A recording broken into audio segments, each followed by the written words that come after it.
முதல்ல வசனத்தை வாசிப்போம். உங்கள் மாம்ச பலவீனத்தின் நிமித்தம் மனுஷர் பேசுகிற பிரகாரமாய் பேசுகிறேன். அக்கிரமத்தை நடப்பிக்கும்படி முன்னே நீங்கள் உங்கள் அவயவங்களை அசுத்தத்துக்கும் அக்கிரமத்துக்கும் அடிமைகளாக ஒப்பு கொடுத்தது போல இப்பொழுது பரிசுத்தமானதை நடப்பிக்கும்படி உங்கள் அவயவங்களை நீதிக்கு அடிமைகளாக ஒப்பு கொடுங்கள். ரோமர்கள் நிறுவத்தை முதலிருந்து நாம் படித்து வருகிறோம். ஒவ்வொரு ஞாயிற்றுக்கிழமையும் தொடர்ந்து அதை படித்து வருகிறோம். காலையில் கிட்டத்தட்ட ஒவ்வொரு வசனத்தையும் தீர நாம் படித்து வருகிறோம். ரோமருக்கு எழுதின நிருபம் 5ஆம் அதிகாரம் வந்த உடனேயே அந்த பகுதிக்கு 5ஆம் அதிகாரம் முதல் 8ஆம் அதிகாரம் வரை உள்ள பகுதிக்கு லைஃப் இன் கிரைஸ்ட், கிறிஸ்துவுக்குள்ளான வாழ்க்கை என்ற தலைப்பை நாம் கொடுத்தோம். அந்த 5 முதல் 8 அதிகாரம் வரை உள்ள அந்த கிறிஸ்துவுக்குள்ளான வாழ்க்கையிலே 6ஆம் அதிகாரம் பரிசுத்தத்தை குறித்த அதிகாரம். புதிய ஏற்பாட்டிலே பரிசுத்தத்தை குறித்து என்ன போதனை கொடுக்கப்பட்டிருக்கிறது என்பதை கவனிக்க வேண்டும் என்றால் ரோமர் 6ஆம் அதிகாரம் தான் அதற்கு பிரதானமான அதிகாரமாக விளங்குகிறது. விசுவாசிகளை தெரிந்து வைத்துக் கொள்ள வேணும். புதிய ஏற்பாட்டில் பாருங்க, அன்புனா 1 கொரிந்தியர் 13 என்றோம் இல்லையா, உயிர்த்தெழுதல்னா 1 கொரிந்தியர் 15 சொல்றோம். இப்படி சில அதிகாரங்கள், சில பகுதிகள், சில காரியங்களை தீர போதிக்கிறபடினாலே அந்த காரியங்களை போதிக்கிற பிரதான வேத பகுதிகளாக அவைகள் எண்ணப்படுகின்றன. அதுபோல ரோமர் 6ஆம் அதிகாரம் பரிசுத்தத்தை குறித்த அதிகாரம், பரிசுத்த வாழ்க்கை எப்படி வாழ்வது என்பதை குறித்த அதிகாரம். முதல் 11 வசனங்களிலே பரிசுத்த வாழ்க்கையின் அடிப்படையை பவுல் அப்போஸ்தலன் கூறுகிறார். அதன் அடிப்படை என்ன? ஒரு சில உபதேசங்கள் அதற்கு அடிப்படையாக இருக்கிறது. பரிசுத்த வாழ்க்கை தானா வந்துட போறதில்லை. யாரோ ஒருவர் ரட்சிக்கப்பட்டு ஒருவர் ஞானஸ்தானம் எடுத்து விட்டபடினாலே ஆட்டோமேட்டிக்கா அல்லது தானாகவே அவர் பரிசுத்த வாழ்க்கை வாழ்ந்து விடுவார்கள் என்ற அர்த்தம் கிடையாது. அப்படி வேதம் போதிக்கவில்லை. பரிசுத்த வாழ்க்கைக்கு சில அஸ்திபாரங்கள் போட வேண்டியதாக இருக்கிறது. அந்த அஸ்திபாரம் என்ன? 1 முதல் 11ஆம் வசனத்திலே நாம் வாசித்தோம்.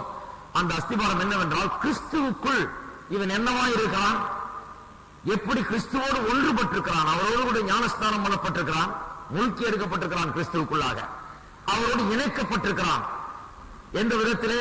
மரணத்திலே அடக்கம் பண்ணப்படவில்லை, உயிர்த்தெழுதில்லை.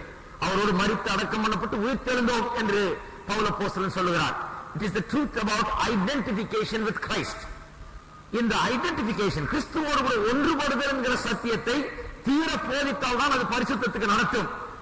ஏன்? கிறிஸ்துவோடு கூட நான் ஒன்றுபட்டு விட்டேன் என்கிற உணர்வு, அந்த ஒரு அறிவு மனுஷனுக்குள்ளே உண்டாகும் போது அவன் சாக்கடையில் போய் இறங்க மாட்டான், அழுக்கில் போய் உட்கார மாட்டான், துன்மார்க்கரோடு நிற்க மாட்டான், உட்கார மாட்டான், பழக மாட்டான், துன்மார்க்கர் செய்கிற காரியங்களை செய்ய மாட்டான்.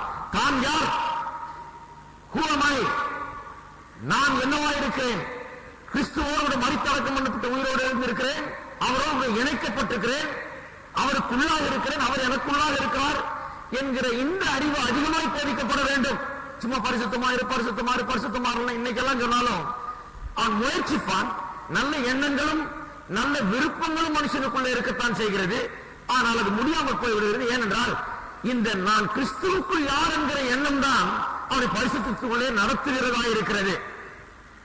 ஆகையால அந்த 11 வசனங்கள்ல ஐடென்டிபிகேஷனை டீச் பண்றார். கிறிஸ்துவுக்குள்ளாக நாம் என்னவா இருக்கிறோம், அவரோடு கூட ஒன்றுபட்டு விட்டோம் என்கிற சத்தியத்தை போதித்து விட்டு அதன் பிறகு 12ஆம் வசனங்களிலிருந்து அவர் நடைமுறையாக சில காரியங்களை அவர் சொல்லுகிறார். 19ஆம் வசனத்திலே நாம் இதுக்கு நடுவில் 11ஆம் வசனத்துக்கு பிறகு எப்படி நாம் நியாயப்பிரமாணத்துக்கு அடிமைகளா இல்லை, நியாயப்பிரமாணத்துக்கு உட்பட்டவர்கள் இல்லை என்பதை குறித்தெல்லாம் நாம் தீர போதித்தோம். 19ஆம் வசனத்திலே இவர் இப்பொழுது ஒரு உதாரணத்தை கொடுக்கிறார். இல்லஸ்ட்ரேஷன், ஒரு இல்லஸ்ட்ரேஷன் இங்கு கொடுக்கிறார். இந்த இல்லஸ்ட்ரேஷனை கொடுத்தார் என்று மட்டுமல்ல, அதை ஏன் கொடுத்தார் என்கிறதுக்கு ஒரு காரணத்தை இந்த 19ஆம் அதிகாரத்திலே 19ஆம் வசனத்தின் முதல் பகுதியில் சொல்லுகிறார். அந்த காரணத்தை மட்டும்தான் இன்றைக்கு பார்க்க போறோம். ஏன்னா அதுல பல விஷயங்கள் அடங்கி இருக்கிறது. இன்றைக்கு எதை குறித்து போதிக்க போறேன் என்றால், ஒரு மனுஷன் ஆவிக்குரிய சத்தியங்களை அறிந்து கொள்ளும்படியாக அவனுக்கு ஸ்பிரிச்சுவல் illumination or revelation, ஆவிக்குரிய வெளிச்சம் அவனுக்கு உண்டாக வேண்டும். இல்லை என்றால் அவன் சத்தியத்தை அறிந்து கொள்ள முடியாது. Spiritual illumination is essential to understand God's word. தேவனுடைய வார்த்தையை புரிந்து கொள்வதற்கு, அதன் சத்தியத்தை அறிந்து கொள்வதற்கு மனக்கண்கள் திறக்கப்பட வேண்டும். திறக்கப்படாவிட்டால் எப்பேற்பட்ட உயர்ந்த சத்தியத்தை, உயர்ந்த உண்மைகளை நாம் போதித்தாலும் கூட திறக்கப்படாத மனக்கண்கள் இருந்தால், மனக்கண்கள் மூடப்பட்டிருந்தால், அந்த ஆவியானவர் அந்த வெளிச்சத்தை, சத்தியத்தை குறித்த வெளிச்சத்தை மனுஷனுக்குள்ள தரவில்லை என்றால் நாம் என்ன போதித்தும் பிரயோஜனம் இல்லை. ஏனென்றால் அந்த வெளிச்சம் ஆவியானவரால் கொடுக்கப்படாவிட்டால் ஒரு மனுஷன் சத்தியத்தை புரிந்து கொள்ள முடியாது. இதை உங்களுக்கு தீவிரமாய் போதிக்க விரும்புகிறேன். ஆகையால் தான் இல்லஸ்ட்ரேஷன் யூஸ் பண்ணுகிறார். ஆகையால் தான் ஒரு உதாரணத்தை யூஸ் பண்ணுகிறார். ஏனென்றால் எல்லாரும் ஒரே ஆவிக்குரிய லெவல்ல இல்ல, எல்லாரும் மனக்கண்கள் திறக்கப்பட்டவர்களா இல்ல, எல்லாரும் அப்படி சொல்லிக்கொண்ட சொன்ன புரிகிற அளவுக்கு இல்ல. ஆகையால் அவர் ஒரு மனுஷ பிரகாரமாய் பேசுகிற ஒரு உதாரணம், ஹியூமன் இல்லஸ்ட்ரேஷன். சாதாரண ஒரு மனுஷனுக்கு உலக பிரகாரமான காரியங்களை விளக்கி சொன்னால் விளங்கிக் கொள்கிறான் இல்லையா, அதை சொல்லி அப்படி ஒரு உதாரணத்தை சொல்லி அதன் மூலமாக சத்தியத்துக்கு அவனுடைய கண்கள் திறக்கப்பட வேண்டும் என்று அவர் எதிர்பார்க்கிறார்.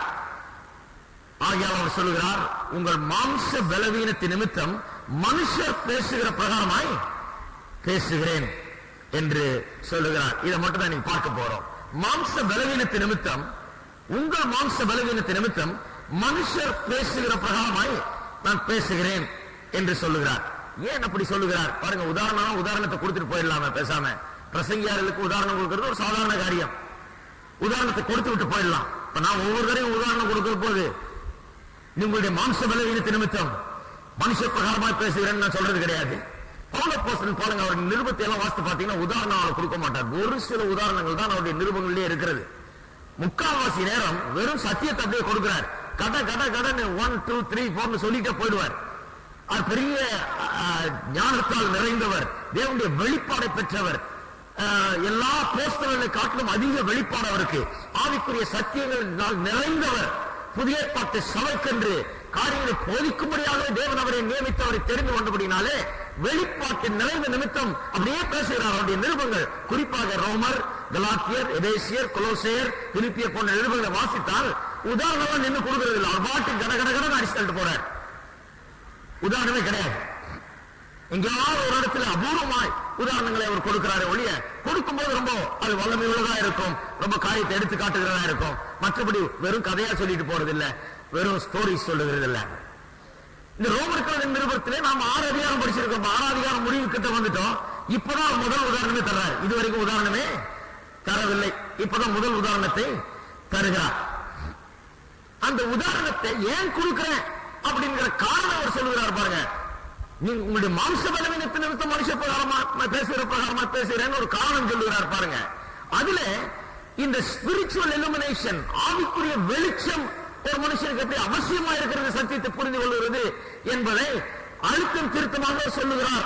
அவர் அதை அறிந்திருக்கிறார், அதை உணர்த்துகிறார். நான் ஏன் இப்படி பேச வேண்டியதா இருக்குது, நான் ஏன் இப்படி மனுஷர் பேசுகிற பிரகாரமாய் பேசி மனுஷ உதாரணத்தை ஏன் கொடுக்க வேண்டியதா இருக்கிறது என்றால், எல்லாரும் ஆவிக்குரியபடி பேசினா எல்லாரும் புரிந்து கொள்ள போகிறது இல்லை. அநேகருக்கு இன்னும் மனக்கண்கள் முழுமையாக திறக்கப்படாத நிலையில் இருக்கிறது. ஆகையால் தான் இப்படி பேச வேண்டியதா இருக்கிறது என்கிற அர்த்தத்திலே அப்படி சொல்லுகிறார். சிலர் இதை எடுத்துக்கொண்டு சில பிரசங்கியார்கள் ரொம்ப சபையில் எந்த விதமான ஒரு கதையும் சொல்லக்கூடாது, எந்த விதமான ஒரு உதாரணத்தையும் தரக்கூடாது. வசனத்தை பிரசங்கிக்கிற பிரசங்கியார்கள் என்ன உதாரணம் தர்றது, என்ன கதை சொல்றது, என்ன ஜோக் அடிக்கிறது, என்ன இது பண்றது, அதெல்லாம் கூடவே கூடாது. சபையில் அது இருக்கவே கூடாது என்று சொல்லுகிற பிரசங்கியார்கள் இருக்கிறாங்க. அவங்க என்ன பண்ணுவாங்க, இந்த வசனத்தை எடுத்து வைத்துக் கொண்டு இங்க அதைத்தான் அப்போஸ்தலனாகிய பவுல் சொல்லுகிறார், நான் மனுஷர் பேசுகிற பிரகாரமாய், உங்கள் மாம்ச பலவீனத்தின் நிமித்தம் நான் மனுஷர் பேசுகிற பிரகாரமாய் பேசுகிறேன் என்று சொன்னால் அவர்களுக்கு என்ன அர்த்தமாகிறது? அவர்களுக்கு என்ன அர்த்தமாகிறது என்று சொன்னால், நான் என்னையே மறந்துட்டு, நான் எங்க இருக்கிறேன்றத மறந்துட்டு, நான் பிரசங்கியாருங்கிறத மறந்துட்டு திடீர்னு மனுஷன் பேசுற விதமா பேசிட்டேன், நான் ஆவிக்குரியபடிதான் பேசணும், நான் திடீர்னு என் வாயிலிருந்து இப்படி வந்துருச்சு, மனுஷர் பேசுகிற பிரகாரமா பேசிவிட்டேன் அப்படின்னு ஒரு அப்பாலஜெட்டிக்கா, ஒரு தயக்கத்தோடு மன்னிப்பு கேட்கறது மாதிரி, நான் இப்படி பேசிட்டேனே என்ன மன்னிச்சிங்க அப்படின்னு கேட்கிற மாதிரி இருக்குது இது அப்படின்னு சொல்லுகிறார்கள். அப்படி கிடையாது. ஒரு பிரசங்கியாருடைய பிரதான வேலை என்ன? ஜனங்களுக்கு சத்தியத்தை விளங்கும்படி எடுத்து கூறுவதுதான் ஒரு பிரசங்கியாருடைய பிரதான வேலை. அதுக்கு என்னென்ன செய்யணுமோ அதையெல்லாம் செய்துத்தான் ஆக வேண்டும். ஜான் மெக்கார்த்தர் என்கிற பிரபல பிரசங்கியார், அவருடைய பெரிய நிறைய புத்தகங்கள்லாம் எழுதியிருக்காரு. சில காரியங்களை குறித்து ரொம்ப அருமையா எழுதுகிறார். அவர் சொல்லுகிறார், ஒரு செமினாருக்கு போனாராம். Pastor seminar. அங்கே பிரசங்க கலையை பற்றி அவர்கள் போதித்துக் கொண்டிருந்தாங்க. பிரசங்கம் எப்படி பண்றது, எப்படி திறமையோட பண்றது, பிரசங்கத்தை எப்படி ஜனங்களுக்கு சத்தியத்தை விளக்கி சொல்றது என்று. அங்கே போயிருந்தப்ப ஒரு பிரசங்கியார் சிறு குழந்தைகள் போடுற டயப்பர், அந்த டயப்பரை உடுத்தி கொண்டு வாயில ஒரு பாட்டில் வைத்துக் கொண்டு மேடைக்கு வந்தாராம். மேடைக்கு வந்து அவர் என்ன காண்பிக்க விரும்பினாராம், அநேகர் ஆவிக்குரிய விதத்தில் குழந்தைகளை போல் இருக்கிறாங்கன்னு காமிக்கிறதுக்கு இப்படி ஒரு Dress பாருங்க. அதெல்லாம் டூ மச், அது வேண்டியதில்லை. அப்படி நான் ஒவ்வொரு ஞாயிற்றுக்கிழமையும் பண்ணிட்டு இருந்தா எத்தனை வேஷம் போடுறது சொல்லுங்க? அத்தனை வேஷம் நம்மளால போட முடியாது. அப்படி ஒரு உதாரணம் தர வேண்டியதில்லை நம்ம. ஆனால் ஜனங்களை, உண்மையா நடந்ததை சொல்றாரு அவர், மக்காரத்தை சொல்றது கதை இல்ல, உண்மையா நடந்ததை சொல்றாரு. ஜனங்கள் எல்லாம் முட்டாள்கள் அல்ல, ஜனங்கள் எல்லாம் சிறு குழந்தைகள் அல்ல, உலக பிரகாரமான காரியங்களை நல்லா அறிந்து கொள்ளக்கூடியவர்கள். உலக அறிவு உண்டா அவருக்கு நிறையவே இருக்குது. உலக பிரகாரமான காரியங்களை சொன்னா டக்குன்னு பிடித்துக் கொள்ளக்கூடியவர்கள். ஆவிக்குரிய காரியங்கள் தான் என்ன சரியா வழங்க மாட்டேங்கிறது. ஆனால் இவருடைய உலக அறிவை உபயோகப்படுத்தி அதற்கேற்ற உதாரணங்களை சொல்லி உலக வழக்கத்தின்படி சில காரியங்களை விளக்கும் போது அவருடைய ஆவிக்குரிய காரியங்கள் அவர்களுக்கு விளங்குவதற்கு அது ஏதுவாக இருக்கிறது. அதை எடுத்து பரிசுத்தாவியானவர் அதன் மூலமாக வெளிச்சத்தை உண்டாக்கலாம். ஆகையால் இந்த மனுஷ பிரகாரமாக நான் பேசுகிறேன் என்று சொல்வது அப்படி பேசக்கூடாது என்கிற அர்த்தத்தில் அப்போஸ்தலனாகிய பவுல் சொல்லவில்லை.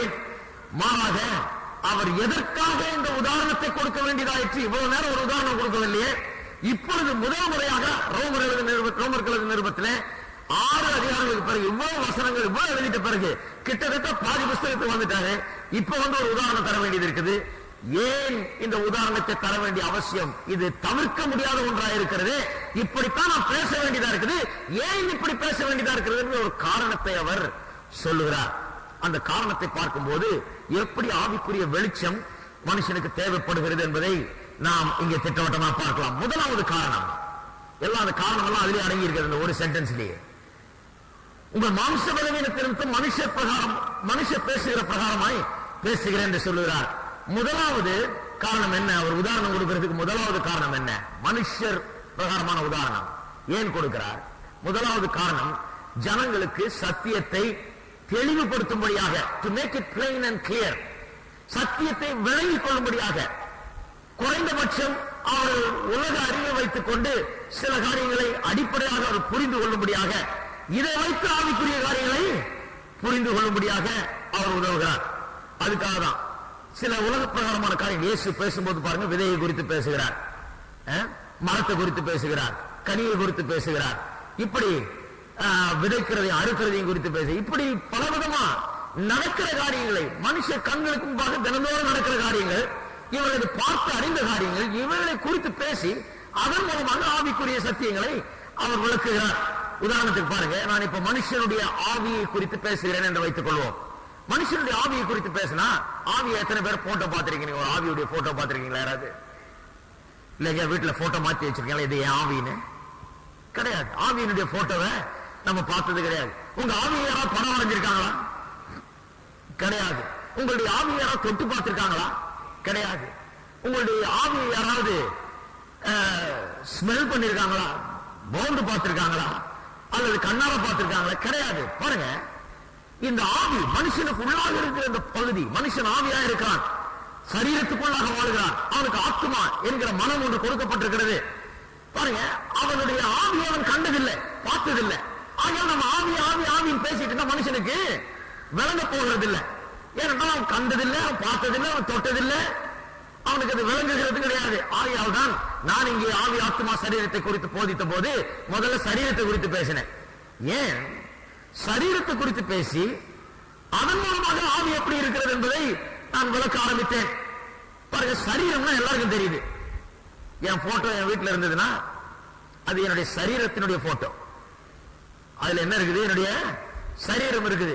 இவருடைய கை, இவருடைய கால், இவருடைய மூக்கு, இவருடைய முகம்னா விளங்குது.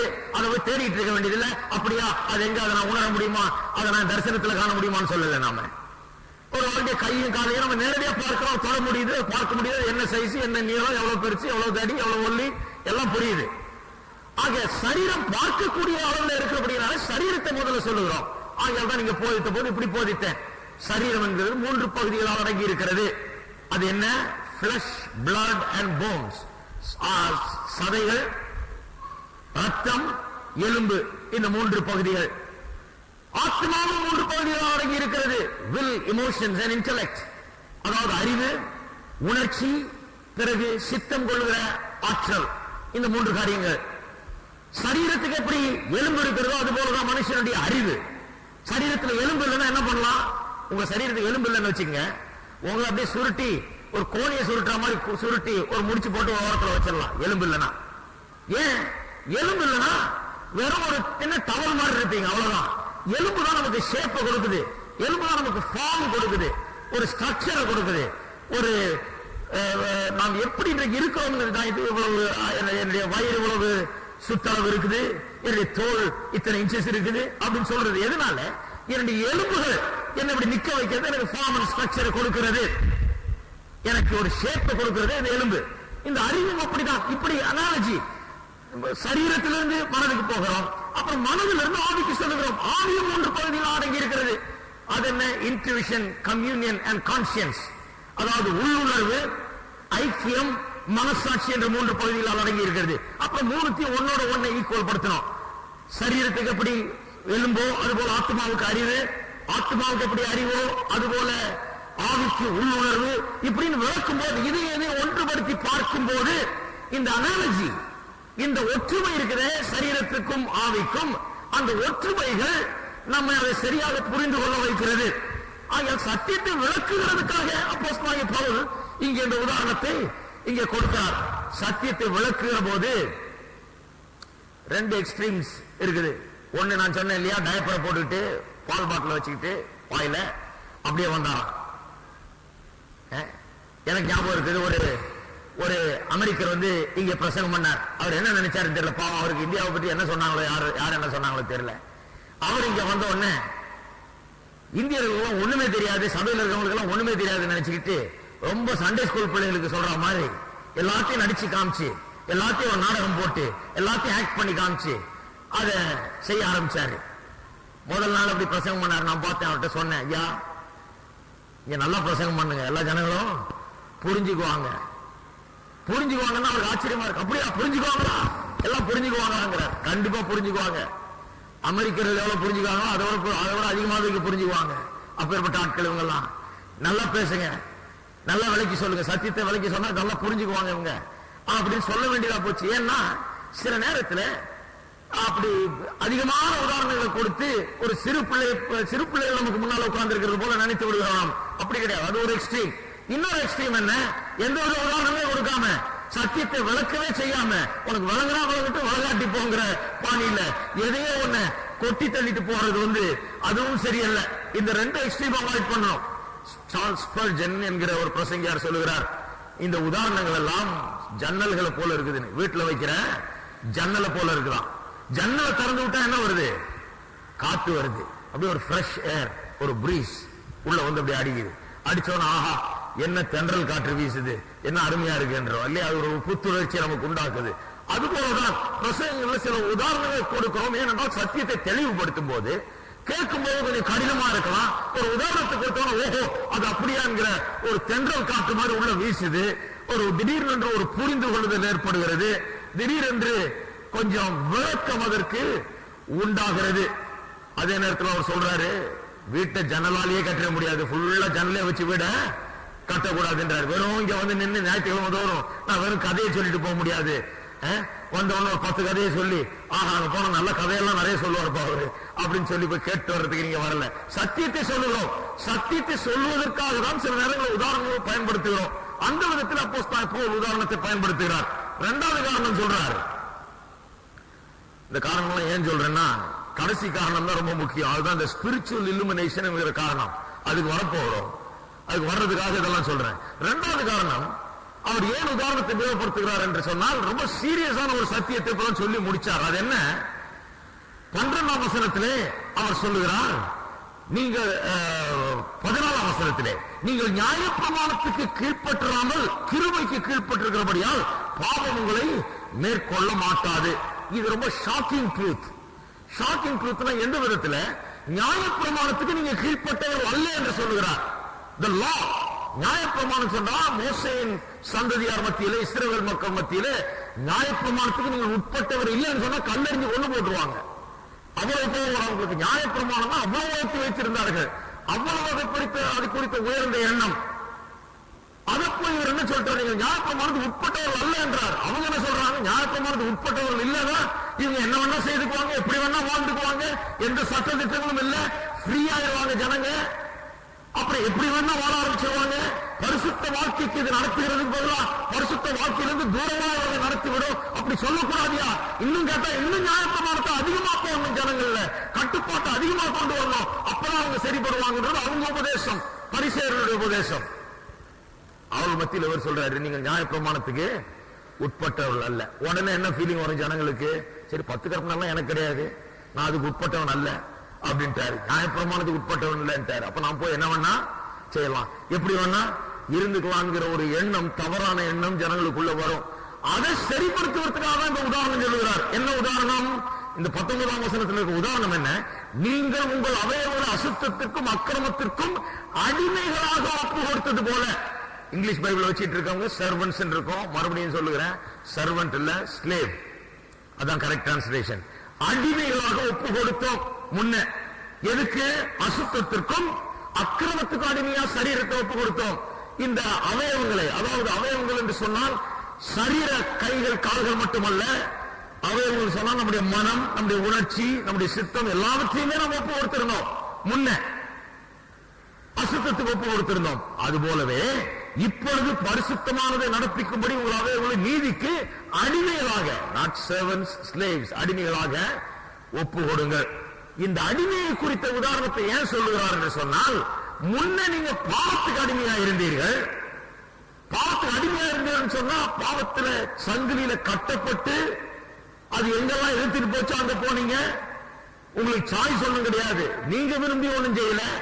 அந்த பாவம் உங்களை ஆட்கொண்டு அது ஆளுகை செலுத்தி தன்னுடைய வல்லமையினால் உங்களை பாவ கிரிகளை, அசுத்தத்தை, அக்கிரமத்தை நடப்பிக்க வைத்தது. அடிமையா இருந்தீங்க. இன்னைக்கு எதுக்கு அடிமையா இருக்கிறீங்க? நீதிக்கு அடிமைகளாக இருக்கிறீர்கள். பாருங்க, ஒரு அடிமைத்தனத்திலிருந்து இன்னொரு அடிமைத்தனத்துக்கு வந்திருக்கிறோம். அந்த அடிமைத்தனத்திலிருந்து விடுதலையானது நிமித்தமாக நான் போய் என்ன வேணா செய்துக்கலாம், எப்படி வேணா இருந்துக்கலாம். இனிமே நீதியை பற்றி, நியாயத்தை பற்றி நான் கவலைப்பட வேண்டியதில்லை, நான் நியாயப்பிரமாணத்தில் உட்பட்டவன் அல்ல என்று சொல்லி எப்படி வேணா வாழ்ந்துக்கலாம் அல்ல. அதனாலதான் இதை சொல்றாரு, இந்த உதாரணத்தை சொல்றாரு. எங்க புரிந்து கொள்ளாமல் போயிட போறாங்களோ அப்படின்னு சொல்லி சொல்றாரு. நீங்க பாவத்துக்கு அடிமையா உங்கள் அவயங்களை ஒப்பு கொடுத்திருந்தீங்க. இப்போ நான் உங்களுக்கு சொல்லுகிறேன், இப்போ நீங்க நினைக்கிறபடி நீங்க எதுவும் போய் செய்துக்கலாம், என்ன வேணா செய்துக்கலாம், எப்படி வேணா வாழ்ந்துக்கலாம் வாழ்க்கை கிடையாது. நீதிக்கு நீங்கள் அடிமைகளா இருக்கிறீர்கள் உணர்த்துறதுக்காக, அந்த மிஸ் அண்டர்ஸ்டாண்டிங் நீக்கிறதுக்காக இந்த உதாரணத்தை, அடிமை என்ற ஸ்ட்ராங் உதாரணம், இது ரொம்ப பலமான உதாரணம். அடிமை என்ற வார்த்தையை ரொம்ப ஸ்ட்ராங்கா உபயோகப்படுத்தி, அது எப்படி இங்கிலீஷ் பைபிள்ல சர்வன்ட் டிரான்ஸ்லேட் பண்ணிட்டாங்க. ஆகையால அதனுடைய அழுத்தம் சரியா கிடைக்காம போயிடுது. அந்த அடிமை என்ற அந்த அனாலஜி, அந்த உதாரணத்தை உபயோகப்படுத்துவதன் காரணமே அந்த காரியத்தை புரிந்து கொள்வதற்காக. நான் இப்ப போய் எதை வேணா செய்யலாம், எப்படி வேணா வாழலாம் என்ற நிலையில இல்ல, நான் நீதிக்கு அடிமையாயிருக்கிறேன் என்கிறதை விளக்கும்படியாக கொடுக்கிறார். முதல்ல ஒரு மாஸ்டருக்கு அடிமையா இருந்த ஒரு எஜமானுக்கு, இப்பொழுது இன்னொரு எஜமானுக்கு நாம் அடிமையா இருக்கிறோம் என்கிற உதாரணத்தை கொடுக்கிறார். மூன்றாவது உதாரணத்தை பயன்படுத்தும் போதே அவர் என்ன சொல்லுகிறார்? மனுஷர் பேசுகிற பிரகாரமாய் பேசுகிறேன். ஏன்? உங்கள் மாம்ச பலவீனத்தை நிமித்தம் இந்த மனுஷர் பேசுகிற பிரகாரமாய் பேசுகிறேன் என்கிறத கொஞ்சம் கவனிக்க வேணும். மனுஷர் பேசுகிற பிரகாரமா பேசும்போது நாம் பாருங்க, ஒரு பெர்ஃபெக்ட் ட்ரூத், ஒரு பூரண சத்தியத்தை விளக்குகிறோம். தேவனுடைய சத்தியமானது பூரணமானது, அது முழுமையானது.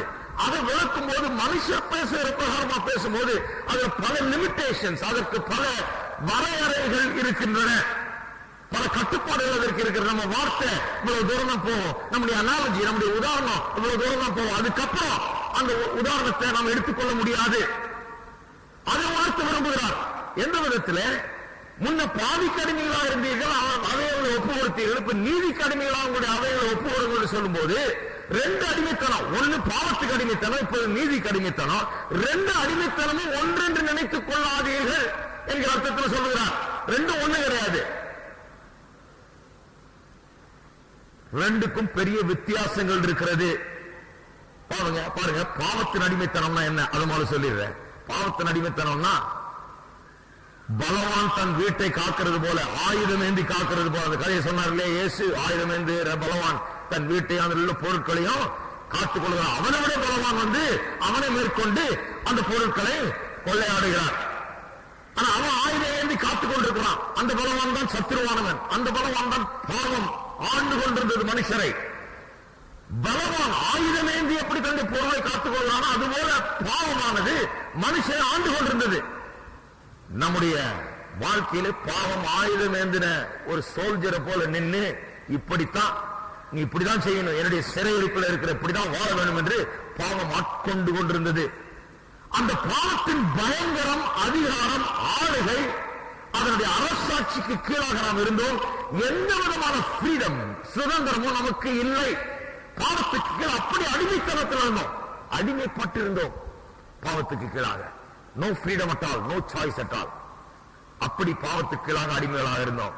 இப்ப நீதிக்கு அடிமைகளாக இருக்கிறோம் என்று சொல்லும் போது, எந்த விதத்தில் நீதிக்கு அடிமையாக இருக்கிறோம் அதே விதத்தில் அல்ல. இது வேற.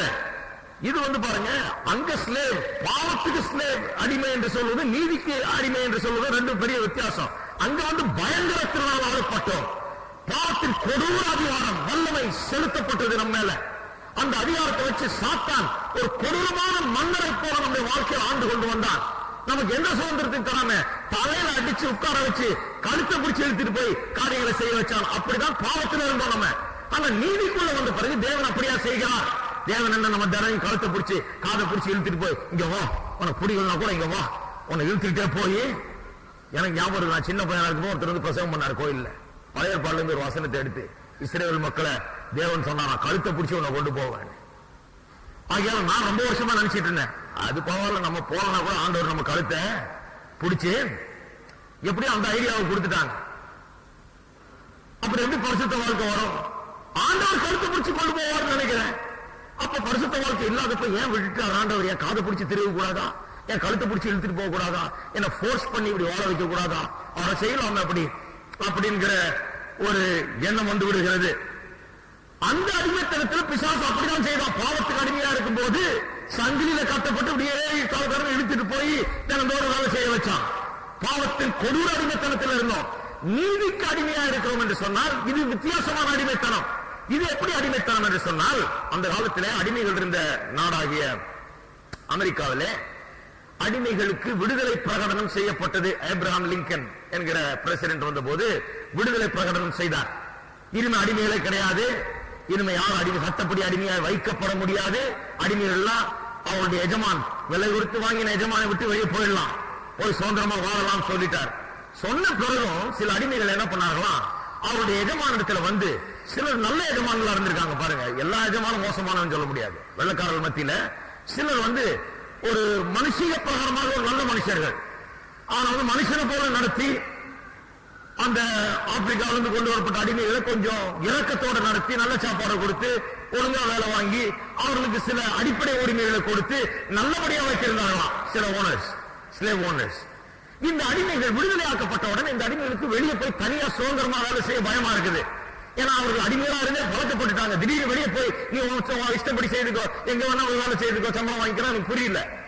அதே நேரத்தில் இந்த எஜமானுடைய பாதுகாப்புல இருந்து போறதுக்கும் அவருக்கு பிடிக்கல. ஏன்னா இந்த எஜமான் நல்ல எஜமான், ஒழுங்கா சோறு போடுறாரு, ஒழுங்கா வேலையை கொடுக்கிறாரு, வேண்டிய கொஞ்சம் சுதந்திரத்தை ஒழுங்கா தந்துட்டு இருக்காரு, மனுஷனை போல நடத்துறாரு.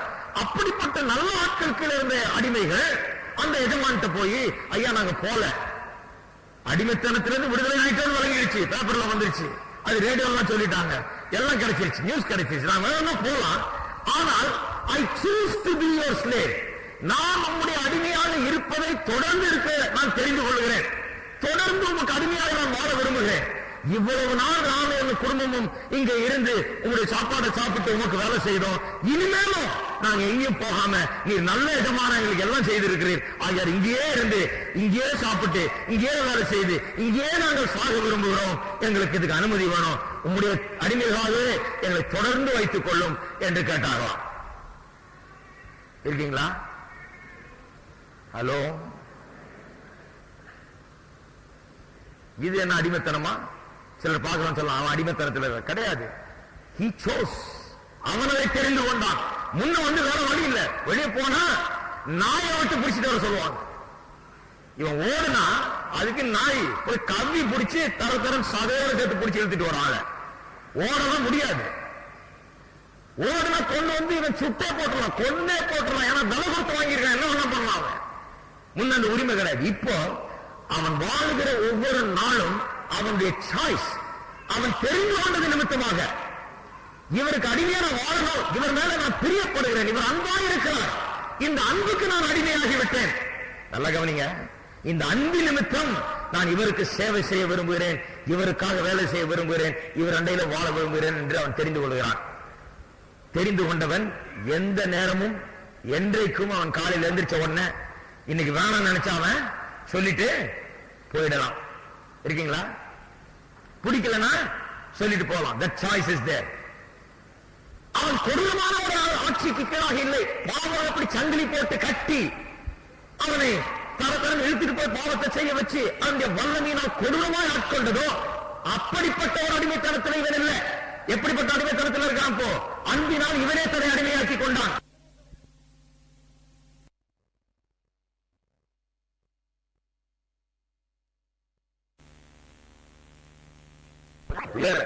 ஒரு நீக்ரோ பாடகர் ஒருவர் வந்து பாடினார், ஒரு வெள்ளக்கார பிரசங்கியாரோட.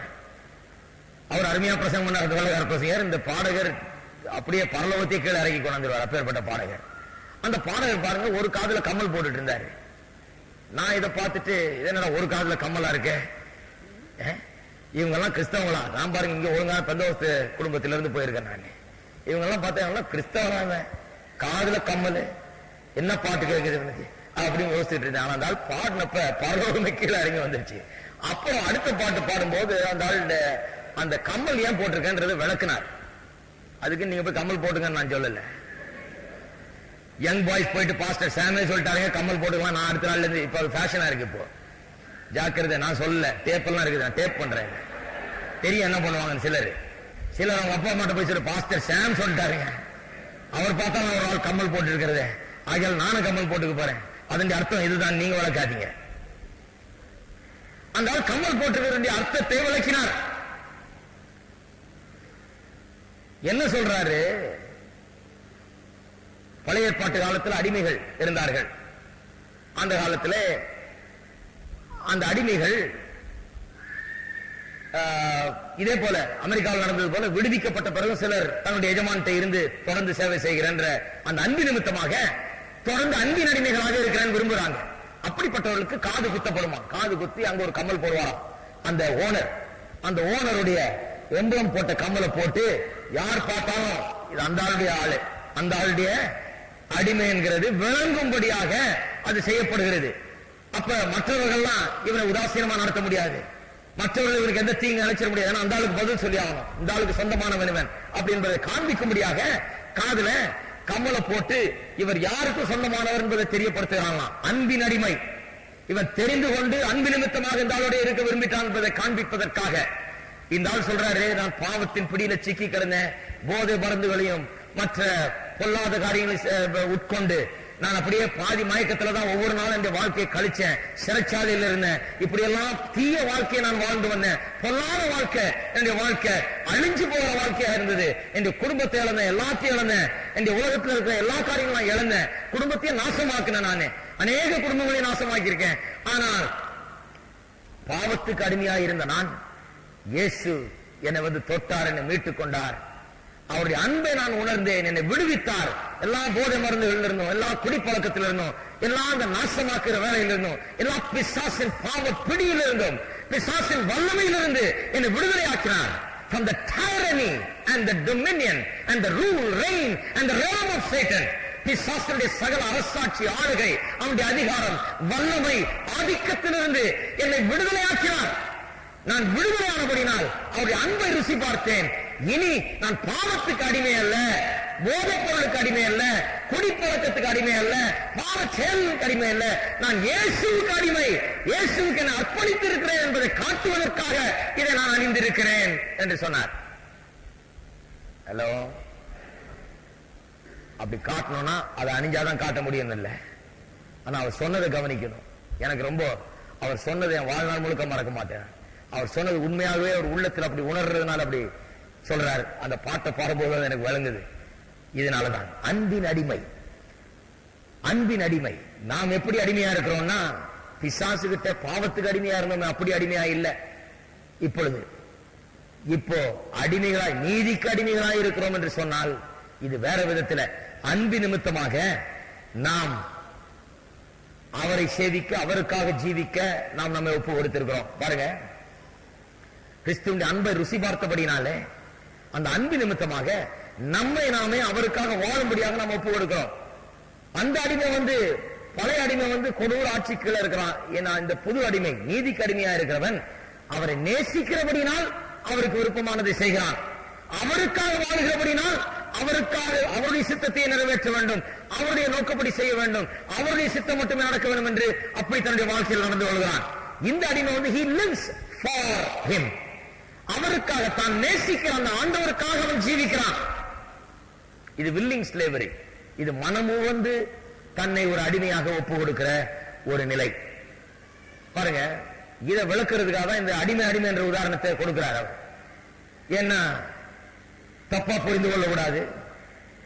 அவர்கள் இந்த உதாரணத்தை ரொம்ப தூரம் எடுத்துட்டு போக முடியாது. பாவத்துக்கு அடிமையா இருக்கிறது போல இப்ப நீதிக்கு அடிமையா இருக்குன்னு சொன்னா, பாவம் எப்படி ஆண்டு கொண்டதோ, எப்படி ஆதிக்கம் செலுத்தினதோ, அப்படியே நீதியும் நம்ம விருப்பத்துக்கு மாறாக, நமக்கு எதிராக நம்ம ஆண்டு கொள்வது என்று கிடையாது என்கிறதை நாம் உணர வேண்டும். 2 கொரிந்தியர் 5ஆம் அதிகாரத்தை திருப்போம். அப்போஸ்தலனாகிய பவுல் இதை தம்முடைய வார்த்தைகளினாலே விளக்குகிறார். 2 கொரிந்தியர் 5ஆம் அதிகாரம் 14ஆம் வசனம். கிறிஸ்துவுடைய அன்பு, எல்லாரும் சொல்லுவோம், கிறிஸ்துவனுடைய அன்பு. நல்லா சொல்லுங்க, கிறிஸ்துவனுடைய அன்பு எங்களை நெருக்கி ஏவுகிறது. பாருங்க, அவர் என்ன சொல்றார்? The love of God constrains me. There is a constraining going on inside. ஒரு நெருக்கி ஏவுகிற ஒரு அனுபவம். அவருக்காக நான் வாழ வேண்டும், பரிசுத்தமாய் ஜீவிக்க வேண்டும், அவருக்கு விருப்பமானதை செய்ய வேண்டும், அவர் விரும்புகிறதை நான் நடப்பிக்க வேண்டும், அவருடைய சித்தத்தை நிறைவேற்ற வேண்டும். அவர் எனக்காக மரித்தாரே, அவர் எனக்காக ஜீவனை விட்டாரே, அவர் எனக்காக இதெல்லாம் செய்தாரே, ஆகையால் அவருக்காக நான் இதை செய்ய வேண்டும் என்கிற ஒரு நெருக்கி ஏவுகிற ஒரு அனுபவம் அவருக்குள்ளே இருக்கிறது. நாம் எதுக்கு கிறிஸ்தவ வாழ்க்கையை வாழுகிறோம்? அவர் என்னமோ நம்ம காதை பிடிச்சி இழுத்துட்டு வர்றதுனால அல்ல. அவருடைய அன்பு நம்மை நெருக்கி ஏவுகிறது. அவருடைய அன்பினால் நெருக்கி ஏவப்படுகிறோம். பவுல் அப்போஸ்தலன் சொல்லுகிறார் இன்னொரு இடத்துல, நான் சுவிசேஷத்தை பிரசங்கிக்காவிட்டால் எனக்கு ஐயோ என்று சொல்லுகிறார். என்ன அர்த்தம்? ஐயோ, சுவிசேஷத்தை பிரசங்கம் அவ்வளவுதான், கர்த்தர் என்ன சபிச்சு போட்டுருவாரு, என்ன அவருடைய ராஜ்யத்திலிருந்து நீக்கி போட்டுருவாரு, என்ன துரத்தி விட்டுருவாரு, என்னுடைய பிள்ளை, நீ என்னுடைய பிள்ளை இல்லைன்னு சொல்லிடுவாரு அப்படின்ற அர்த்தத்திலேயா? கிடையாது. சுவிசேஷத்தை பிரசங்கிக்காவிட்டால் எனக்கு ஐயோ என்று சொல்றாரு. அவர் என்ன அர்த்தத்தில் சொல்லுகிறார்? நான் இந்த ஊழியத்துக்காக அழைக்கப்பட்டிருக்கிறேன், அப்போஸ்தலனாக நியமிக்கப்பட்டிருக்கிறேன். தேவன், சர்வ வல்லமையுள்ள தேவன் இப்பேற்பட்ட ஊழியத்தை எனக்கு கொடுத்து அவருடைய வார்த்தையை பிரசங்கிக்க முடியாது நியமித்திருக்கிற வேளையில அதை விட்டுட்டு நம்ம வேற ஏதாவது செய்தா எனக்கு ஐயோ.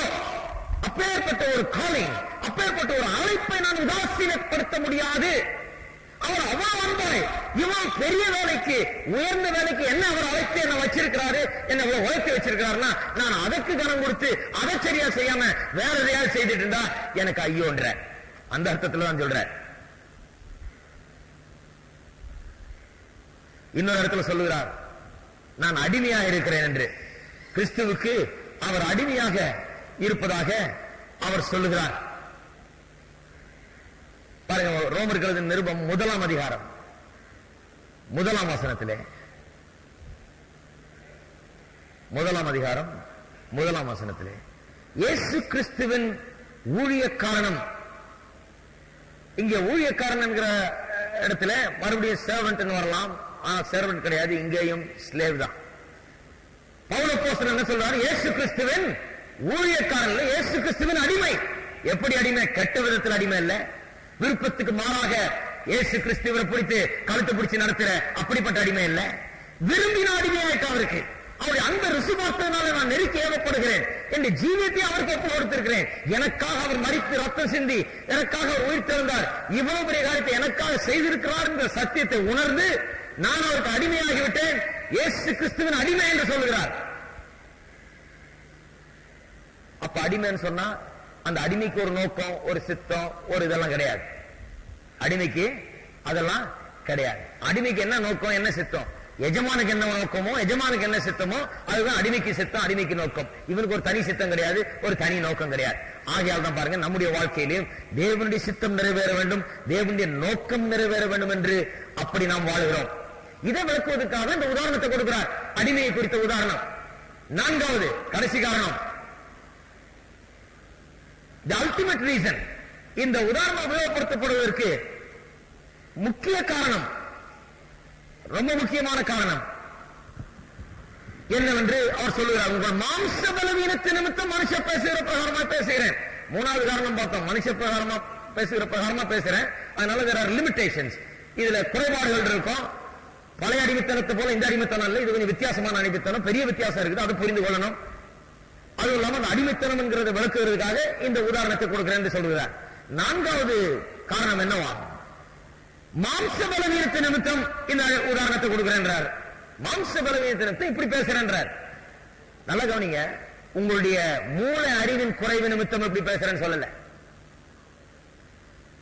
He did not say because of your mind and the lack of proper mental understanding. அப்படி சொல்லல. உங்கள் மூளை அறிவுல கொஞ்சம் குறைபாடுகள் இருக்கிறதுனால இப்படி கொஞ்சம் உதாரணம் கொடுக்க வேண்டியதுன்னு சொல்ல கிடையாது. ரோமருக்கு எழுதுகிறார், அவங்களுக்கு எல்லாம் நல்ல மூளை அறிவு இருந்திருக்கும்னு நினைக்கிறேன். மூளை அறிவினால உதாரணம் கொடுக்கல. என்ன சொல்லுகிறார்? உங்கள் மாம்ச பலவீனத்தினாலே, மாம்ச பலவீனத்தினாலே. பாருங்க, மாம்சம் என்று சொன்னால் என்ன? நிறைய பேருக்கு இது வழங்குறது இல்லை. பாருங்க, மாம்சம்னா இது நினைச்சுக்கிறாங்க. மாம்சம்னா இந்த மாம்சம் அல்ல. மாம்சம் என்று சொன்னால் சரீரத்தை காட்டிலும் அது அதிகமானது. சரீரம், மாம்ச சரீரம் சரீரத்தை குறிக்கிறது. அந்த சரீரத்தில் இருக்க அந்த மாம்ச தன்மையை குறிக்கிறது. சரீரம் வேற, மாம்சம் வேற. சரீரம் மாம்சத்தில் இருக்கலாம், ஆனா மாம்சம் என்கிறது சரீரத்தை காட்டிலும் பெருசு. கொஞ்சம் விளக்குறேன், கொஞ்சம் கவனிப்போம். மாம்சம் என்கிறது it includes all the faculties of man as influenced and perverted and controlled by sin. பாவத்தினால் ஆண்டு நடத்தப்படுகிற, பாவத்தின் கட்டுப்பாட்டுக்குள் இருந்து அதனால் ஆண்டு நடத்தப்படுகிற நம்முடைய எந்த பகுதியா இருந்தாலும் சரி, நம்முடைய மனுஷனா இருக்க நம்முடைய சரீரமா இருந்தாலும் சரி, அது மனதா இருந்தாலும் சரி, உணர்ச்சியா இருந்தாலும் சரி, எதுவா இருந்தாலும் சரி, அது மாம்சம். எது மாம்சம்? பாவத்தினால் ஆட்கொள்ளப்பட்டு பாவத்தினால் காரியங்களை செய்கிற அந்த பகுதி.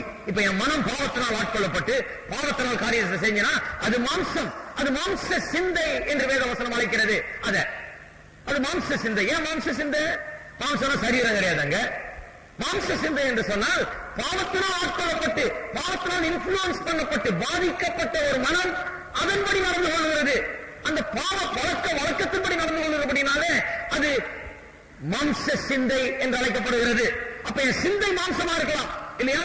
என் உணர்ச்சிகள் மாம்சமா இருக்கலாம், என் சரீரமும் மாம்சமா இருக்கலாம். இந்த கைகள், சப்போஸ் நான் திருடுனா அந்த கைகள் மாம்சத்துக்கு ஏதுவானதா இருக்கிறது. அது மாம்ச பழக்க வழக்கத்தின்படி செய்கிறது. பிசாசினாலும் பாவத்தினாலும் அது இன்ஃபுளுன்ஸ் பண்ணப்பட்டு பாதிக்கப்பட்டு அந்த காரியங்களை அது செய்கிறது. அப்ப நான் செய்கிறது ஒரு மாம்ச செயல். அப்ப பாருங்க, என்னுடைய மனம் மாம்சமா இருக்கலாம், என்னுடைய எண்ணங்கள் மாம்ச சிந்தையா இருக்கலாம், என்னுடைய உணர்ச்சிகள் மாம்சமா இருக்கலாம், என்னுடைய கைகால்கள் கூட மாம்ச வழக்கத்தின்படி செய்யலாம். அப்ப மாம்சம் என்று சொன்னால் நம்மை பாவமானது ஏதோ ஒரு விதத்தில் பாதித்து அதன் வழியில சில காரியங்களை செய்ய வைக்குது. பாருங்க, சிந்திக்க வைக்குது, உணர வைக்குது, செய்ய வைக்குது. அது எல்லாமே மாம்சம் தான். All the faculties that are perverted by, influenced by and controlled by sin. அதத்தான் மாம்சம் என்று சொல்லுகிறோம். மாம்ச பலவீனத்தின் நிமித்தம் என்று சொல்லும் போது அப்போஸ்தலனாகிய பவுல் என்ன குறிக்கிறார்? அப்ப அந்த விசுவாசிகளுக்கு சொல்றாரு. அதை ரோமர்களுக்கு நிருபம் விசுவாசிகளுக்காக எழுதப்பட்ட நிருபம். அவர்களுக்கு என்ன மாம்ச பலவீனம்? இப்ப நாம இங்க இருக்கோம், நமக்கு மாம்ச பலவீனம் இருக்குதா? ஹலோ, எல்லாம் ஒண்ணும் தெரியாத மாதிரி இருக்கீங்க. நம்ம எதுக்கு சொல்லிக்குவானே அப்படின்னு இருக்கீங்களா? மாம்ச நான் ஒருத்தன் தான் மாம்ச பலவீனம் இருக்க மாதிரி இருக்கேன். இங்க உட்கார்ந்து இருக்க மாம்ச பலவீனம் இருக்கிறதா? இருக்கிறது. எங்கிருந்து வருது மாம்ச பலவீனம்? சில அது எப்படிங்க மாம்ச பலவீனம்? நான் கிறிஸ்துவுக்குள்ள இருக்கிறேன், எனக்கு கிறிஸ்துவுக்குள் இருந்தால் ஒருவன் புது சிருஷ்டியா இருக்கிறான். அது உள்ள ஆவி, அது புதுசாயிடுச்சு. பழைய எல்லாம் ஒளிந்து போன, எல்லாம் புதிதாயின. இந்த உள்ள கொஞ்சம் கூட மாம்சம் கிடையாது, ஆவி இல்ல. ஆவியில எல்லாம் புதிதாயின. கிறிஸ்துவுக்குள் ஒருவன் இருந்தால் அவன் புது சிருஷ்டியா இருக்கிறான். பழையவன் எல்லாம் ஒளிந்து போன, எல்லாம் புதிதாயின. அதை புரிஞ்சுங்க. சரி, மனம் என்னாச்சு? வேதம் சொல்லுகிறது மனம் புது சிருஷ்டி ஆயிடுச்சு, எல்லாம் புதிதாயினு சொல்லவில்லை. பழையவை எல்லாம் ஒளிந்து போனேன்னு சொல்லவில்லை. ரோமர் 12ஆம் அதிகாரத்துக்கு வரும்போது படிப்போம். அங்கே சொல்லுகிறார், I beseech you therefore brethren by the mercies of God that you present your bodies as living sacrifice, holy and acceptable unto God, which is your reasonable service. Be not conformed to this world, but be transformed by the renewing of your mind. இந்த பிரபஞ்சத்துக்கு ஒத்த வேஷத்தை தெரியாமல் உங்கள் மனம் புதிதாகிறதுனாலே மறுரூபமாகுங்கள் என்று சொல்றாரு. யாரை பார்த்து சொல்றாரு? விசுவாசி. அப்ப என்ன அர்த்தம்? விசுவாசி இப்படியே இருக்கலாம், அப்படியே இருக்கலாம்.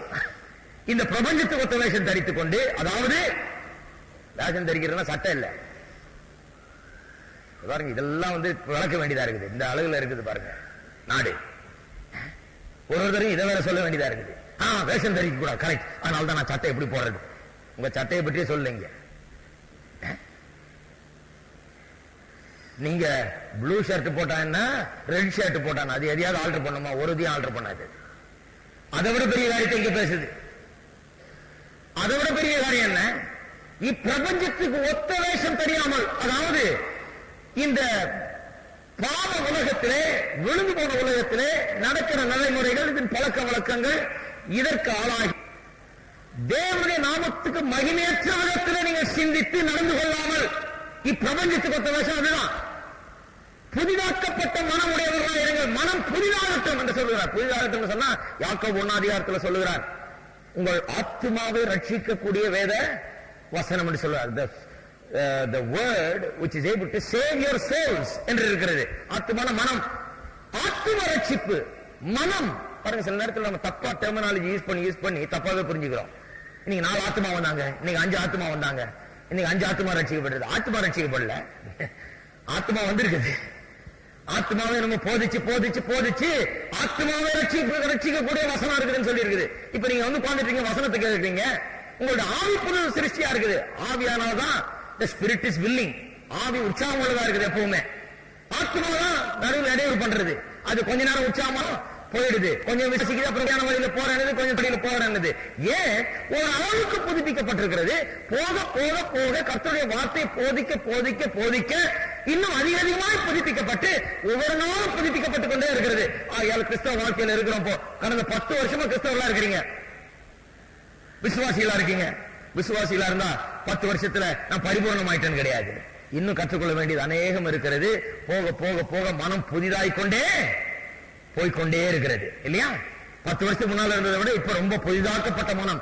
பல வேண்டாத காரியங்களை தள்ளிட்டு, வேண்டாத சிந்தைகளை கலைந்து போட்டு, பல வேண்டாத பழக்க வழக்கங்களை உதறி தள்ளிவிட்டு இப்போ இன்னும் பரிசுத்த பாதையில நாம சென்று கொண்டிருக்கிறோம். அப்ப பாருங்க, விசுவாசி மாம்ச பலவீனம் உள்ளவனாய் இருக்க முடியும். எப்படி இருக்க முடியும்? நான் சொல்லிட்டேன் ஏற்கனவே போன 2-3 வாரத்துக்கு முன்னாடி. சரீரமானது இன்னும் ரட்சிக்கப்படல. இதனுடைய ரட்சிப்பு எப்போ இருக்குது? இயேசு வரும்போது தான் இதனுடைய ரட்சிப்பு. இதுக்கு பேர் ஜாப் இருக்குது. ஹலோ, இப்ப என்ன பண்றாரா? ரிப்பேர்லாம் கேரண்டீடு, சர்வீஸ் கேரண்டீடுங்க. இதுக்கு ஏதாவது பிரச்சனையா கொண்டு போய் சர்வீஸ் கொடுக்கலாம். இதை நல்லா பிக்ஸ் பண்ணி, பேட்ச் பண்ணி, இதை ஒர்க் பண்ணி, நட் அண்ட் போல்ட் எல்லாம் கழட்டி பிரிச்சு பார்த்து திருப்பி மாட்டி எல்லாம் பண்ணி செட் பண்ணி விடுறாங்க. சரீர சுகம்ன்றதுதான் ஆஸ்பத்திரியா தான் செய்யறாங்க. ஆஸ்பத்திரியில என்ன செய்யறாங்க? அவங்க ஒன்றும் சுகமாக்குறது இல்ல, கர்த்தர் தான் சுகமாக்குற. டாக்டர்களுக்காக கர்த்தருக்கு ஸ்தோத்திரம். அவங்க என்னென்ன பண்ணுமோ பண்றாங்க.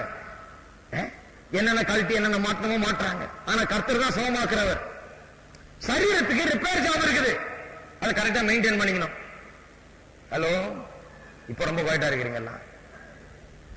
சர்வீஸ் இருக்குதுன்னு சொல்லி கார் வச்சிருக்கவங்க சர்வீஸ் இருக்குதுங்க, எப்போ வேணா ரிப்பேர் கொடுத்துக்கலாம்னு சொல்லி இஷ்டத்துக்கு கண்ட மட்டும் அடிச்சா என்ன ஆகுறது? ஒரு நாள் திடீர்னு போயிட்டே இருப்பீங்க ரோட்ல, டக்குன்னு நின்னுக்கும், அவ்வளவுதான். சுத்தமா வண்டி நின்னு போயிடும். சரீரமும் அப்படிதான், இது ஒரு வண்டி மாதிரி, இது போய்கிட்டே இருக்குது. இதை கரெக்டா மெயின்டைன் பண்ணல, இதை கரெக்டா பாத்துக்கலன்னா திடீர்னு ஒரு நாள் நின்னு போயிடும். இதுக்கு சர்வீஸ் எல்லாம் இருக்குது, தெய்வீக சுகம் இருக்குது, ஆரோக்கியம் இருக்குது, நீடிய வாழ்வு இருக்குது. இதெல்லாம் கர்த்தருடைய வார்த்தையில போதிக்கப்பட்டு இதெல்லாம் வாக்குத்தத்தமா கொடுக்கப்பட்டிருக்கிறது. ஆனாலும் என்ன பண்ணணும்? இதை மெயின்டைன் பண்ணணும், கரெக்டா வச்சுக்கணும். நம்ம கார் எப்படி வச்சுக்கிறோம், மோட்டார் சைக்கிள் எப்படி வச்சுக்கிறோம், சைக்கிள் எப்படி வச்சுக்கிறோம், அந்த மாதிரி வச்சுக்கணும். கரெக்டா டிப் டாப்பா இதை வச்சுக்கணும். வச்சுக்கும் போது என்ன ஆகுது? இது நல்லா போய்கிட்டே இருக்குது, ரிலையபிளா இருக்குது. இங்க இருந்து அங்க போய் சேரலான் இருக்குது. காலைல கோயிலுக்கு கிளம்பும்போது போய் சேருவோமா இல்லையோ, வழியில பஞ்சரோ என்ஜின் நின்றுமோ, அப்படி கிடையாது, கண்டிப்பா போய் சேருவோம் இல்லையா? பாருங்க, சரீரம் இன்னும் அது அந்த விழுந்து போன நிலையில தான் இருக்குது, இன்னும் புதிதாகல. ஆவி புதிதாயிருச்சு, மனம் புதிதாய் கொண்டே இருக்கிறது. அப்ப இந்த சரீரத்திலும் இந்த மனதிலும் தான் இந்த மாம்சம் ஆட்கொள்ளுகிறது. மாம்சம்னா உலக பிரகாரமான காரியங்கள், தேவனுக்கு அடுக்காத காரியங்கள், தேவனுடைய வார்த்தைக்கு ஒவ்வாத காரியங்கள், தேவனுடைய வார்த்தைக்கு அப்பாற்பட்ட காரியங்கள். இவைகள்லாம் வந்து என்ன தாக்குது? சரீரத்தின் மூலமாக, மனதின் மூலமாக நம்மை அது தாக்க பார்க்கிறது. இப்ப நம்முடைய மனமும் சரீரமும் பரிசுத்த வாழ்க்கையை விட்டு நம்மை தூரமாய் நடத்த முடியும். அதைத்தான் இங்க மாம்ச பலவீனம் என்று சொல்லுகிறார்.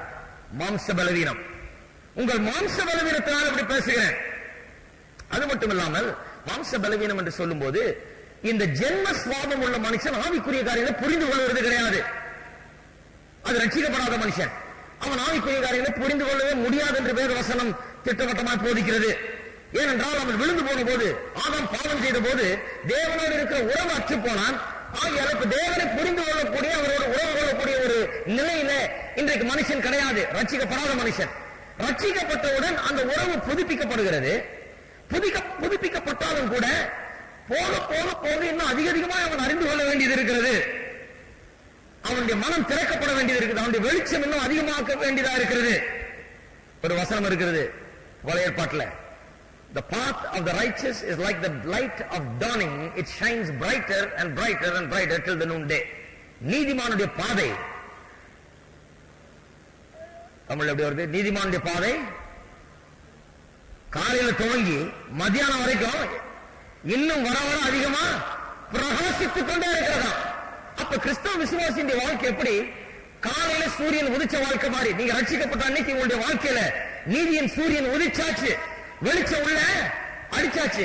அந்த வெளிச்சமான அதிகரித்துக் கொண்டே போகும். எப்படி அதிகரித்துட்டு போகும்? வசனத்தை போதிக்க போதிக்க, அதை தியானிக்க தியானிக்க, வாசிக்க வாசிக்க இன்னும் வெளிச்சம் அதிகரிக்கிறது. ஆவியானவர் அந்த வெளிச்சத்தை அதிகரிக்கிறார், ஏற்றி வைக்கிறார். இது அதிகமாக்கலாம். அப்படி ஏத்தி வச்சு நடுப்பகல் வரை உள்ள வெளிச்சம் போல அது வருது. ஒரு நாள் என்ன அளவுக்கு வருமா? நடுப்பகல் அளவுக்கு, உச்சி வெயில், full light, full illumination, full understanding, அந்த நிலைக்கு வரும் என்று சொல்லப்படுகிறது. 1 கொரிந்தியர் திருப்போம், 2 வசனங்களை வாசிப்போம். 1 கொரிந்தியர் 2ஆம் அதிகாரம் 7ஆம் வசனம். உலக தோற்றத்துக்கு முன்னே தேவன் நம்முடைய மகிமைக்காக ஏற்படுத்தினதும் மறைக்கப்பட்டதுமாயிருந்த ரகசியமான தேவ ஞானத்தை பேசுகிறோம். அதை பிரபஞ்சத்து பிரபுக்களில் ஒருவரும் அறியவில்லை. அறிந்தார்களானால் மகிமையின் கர்த்தரை அவர்கள் சிலுவையில் அறைய மாட்டார்களே. இன்னும் கேட்டா என்ன சொல்லிருக்குது? வேதத்தில் எழுதியிருக்குதான், இயேசு சிலுவையில் அறையப்படுவார், இப்படி எல்லாம் நடக்கும்னு. ஆனா இந்த பிரபஞ்சத்தின் பிதாக்களுக்கு அது புரியவில்லை. வேதத்தில் இருந்து அவனுக்கு எப்படி புரியாது? அவன் கண்ணு திறக்கப்பட்டதான் புரியும். அவன் உலக பிரகாரமான ஞானத்தை அறிய வைத்து அதை புரிந்து கொள்ள முடியாது. இதுக்கு ஆவிக்குரிய கண்கள் திறக்கப்பட வேணும். ஆகியால் அது அறியல. அறிஞ்சிருந்தா சிலுவையில் அறைஞ்சிருக்க மாட்டாங்க என்று சொல்லுகிறார். இப்ப 9 வாசிப்போம். எழுதி இருக்கிறபடி தேவன் தம்மில் அன்பு கூறுகிறவர்களுக்கு ஆயத்தம் பண்ணினவைகளை கண் காணவும் இல்லை, காது கேட்கவும் இல்லை, அவைகள் மனுஷனுடைய இருதயத்தில் தோன்றவும் இல்லை. அந்த காலத்துல பாருங்க, இதான் சொல்லிட்டாங்க எங்களுக்கு. கண் காணல, காது கேட்கல, மனுஷனுடைய இருதயத்துல தோணல. சோ மீட்டிங் போயிட்டு வீட்டுக்கு போகும்போது எப்படி போனோம்? கண்ணு காணல, காது கேட்கல, இருதயத்துல தோணல.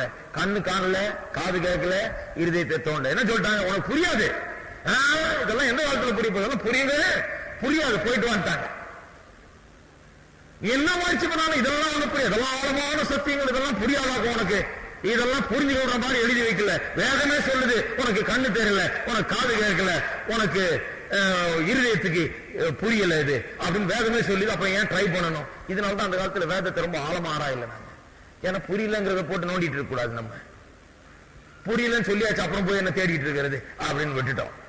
ஆனா 10ஆம் வசனத்தை அப்புறம் தான் வாசித்து பார்த்தேன் நான். 10ஆம் வசனத்தை வாசிக்க, நமக்கோ எல்லாரும் சொல்லுவோம், நமக்கோ அப்படின்னா என்ன அர்த்தம்? கண்ணு தெரியல, காது கேட்கல, இருதயத்துக்கு புரியலன்னு சொன்னது நமக்கு இல்ல. அது யாருக்கு? ரட்சிக்கப்படாதவர்களுக்கு, இவ்வுலகத்தின் பிரபுக்களுக்கு, இப்பிரபஞ்சத்தின் மக்களுக்கு அது புரியாது. உலகத்தில் உள்ளவர்களுக்கு, ஆவியானவரை உள்ளே வைத்திராதவர்களுக்கு, ஆவியானவர் மோசம் பண்ணாத ஒரு மனுஷனுக்கு இவைகள் புரியாத காரியங்கள். நமக்கோ அதை நல்ல பெருசா நான் கண்டுபிடிச்சனால அண்டர்லைன் பண்ணி போட்டு, சர்க்கிள் எல்லாம் போட்டு, ஸ்டார் எல்லாம் போட்டு வச்சேன். நமக்கோ அன்னையில இருந்து அந்த பொய்ய நான் நம்புறது கிடையாது. நமக்கோ தேவன் அவைகளை தமது ஆவியினாலே வெளிப்படுத்தினார். நமக்கு என்ன பண்ணாரா? வெளிப்படுத்தினார். மறைக்கப்பட்டதுன்னு சொல்லி நம்மிடத்திலிருந்து அது மறைக்கப்பட்டது என்ற சொல்லிட்டாங்க. கிடையாது, நமக்காக மறைத்து வைக்கப்பட்டிருந்தது. நம்மிடத்திலிருந்து மறைத்து வைக்கப்படவில்லை, நாம் அதை கண்டுபிடிக்காத அளவுக்கு மறைத்து வைக்கப்படவில்லை. நமக்காக மறைத்து வைக்கப்பட்டு நமக்கு கொடுப்பதற்காக, நமக்கு தெரியப்படுத்துவதற்காக வேத வசனத்தின் சத்தியங்கள் மறைத்து வைக்கப்பட்டிருக்கிறது. இப்பொழுது ஆவியானவர் அதை வெளிப்படுத்தினார் என்று சொல்லி இருக்கிறது. 12, நாங்களோ உலகத்தின் ஆவியை பெறாமல் தேவனால் எங்களுக்கு அருளப்பட்டவர்கள் அறியும்படிக்கு தேவனிடத்திலிருந்து புறப்படுகிற ஆவியே பெற்றோம். எதனால் ஆவியை பெற்றிருக்கிறோம்? தேவனால் அருளப்பட்ட காரியங்களை அறியும்படிக்கு தேவனிடத்திலிருந்து புறப்படுகிற ஆவியை பெற்றோம். 1ஆம் அதிகாரம் பாருங்க, 1-3 வரைக்கும் வாசித்து பார்த்தீங்கன்னா இந்த ஸ்பிரிச்சுவல் இல்லுமினேஷன் எவ்வளவு அவசியமா இருக்கிறது. ஆவிக்குரிய வெளிச்சம் ஒரு மனுஷனுக்கு ஆவியானவர் கொடுத்தாதான் காரியங்களை புரிந்து கொள்ள முடியும் என்கிறது 1 கொரிந்தியர் 1-2-3 அதிகாரங்களிலே தெளிவாக விளக்கப்பட்டிருக்கிறது. சில வசனங்களை தான் நான் வாசிக்கிறேன். 1 கொரிந்தியர் 1ஆம் அதிகாரம் 26ஆம் வசனம். எப்படி என் சகோதரரே, நீங்கள் அழைக்கப்பட்ட அழைப்பை பாருங்கள். மாம்சத்தின்படி ஞானிகள் அநேகர் இல்லை, வல்லவர்கள் அநேகர் இல்லை, பிரபுக்கள் அநேகர் இல்லை. ஞானிகளை வெட்கப்படுத்தும்படி தேவன் உலகத்தில் பைத்தியமானவைகளை தெரிந்து கொண்டார். பலமுள்ளவைகளை வெட்கப்படுத்தும்படி தேவன் உலகத்தில் பலவீனமானவைகளை தெரிந்து கொண்டார்.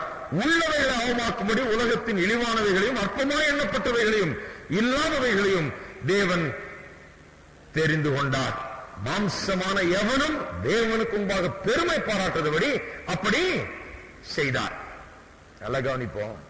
மாம்சமான எவனும் தேவனுக்கு முன்பாக பெருமை பாராட்ட முடியாது. ஏன்? இந்த மாம்ச சிந்தையை வைத்துக் கொண்டு தேவனுடைய காரியங்களை புரிந்து கொள்ள முடியாது. ஜென்ம சுபாவம் உள்ள மனுஷன் புரிந்து கொள்ள முடியாது. ஆனால் ஆவியை பெற்ற நாம், தேவனுடைய ஆவியானவர் உள்ள இருக்கும்போது நமக்கு அந்த வெளிச்சத்தை அவர் கொடுக்கிறார். அந்த வெளிச்சத்தை கொடுக்கிறாங்கிறது மட்டுமல்ல, எல்லா விசுவாசியும் ஒரே வெளிச்ச அளவிலே இல்லை.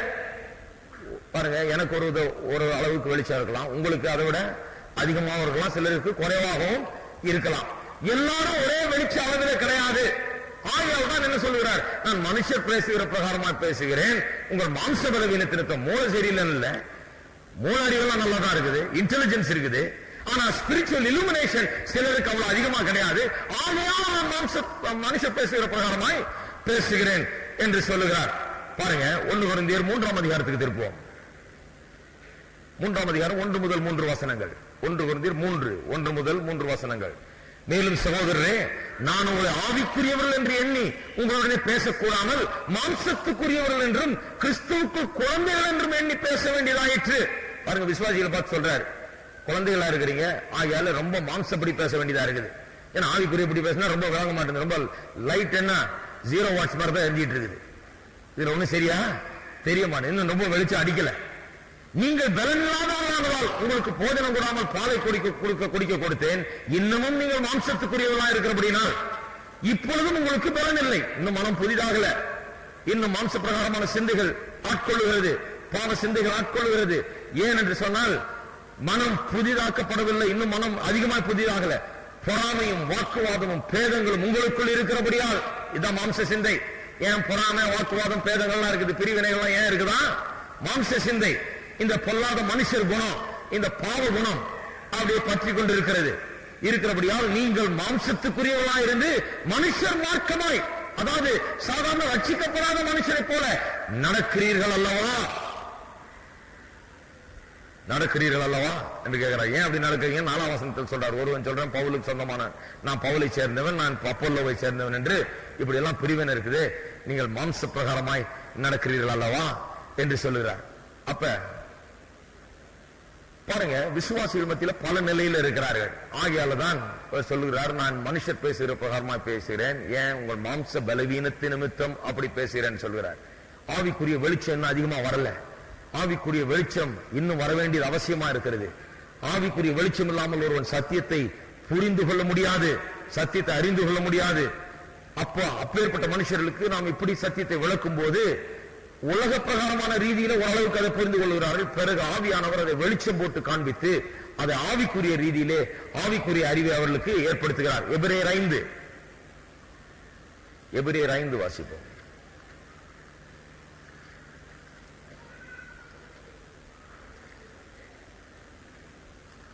எபிரேயர் 5ஆம் அதிகாரம் 25 இல்ல 5ஆம் அதிகாரம் 11ஆம் வசனம். இந்த மெல்கிசேதேக்கை பற்றி நாம் விஸ்தாரமாய் பேசலாம்.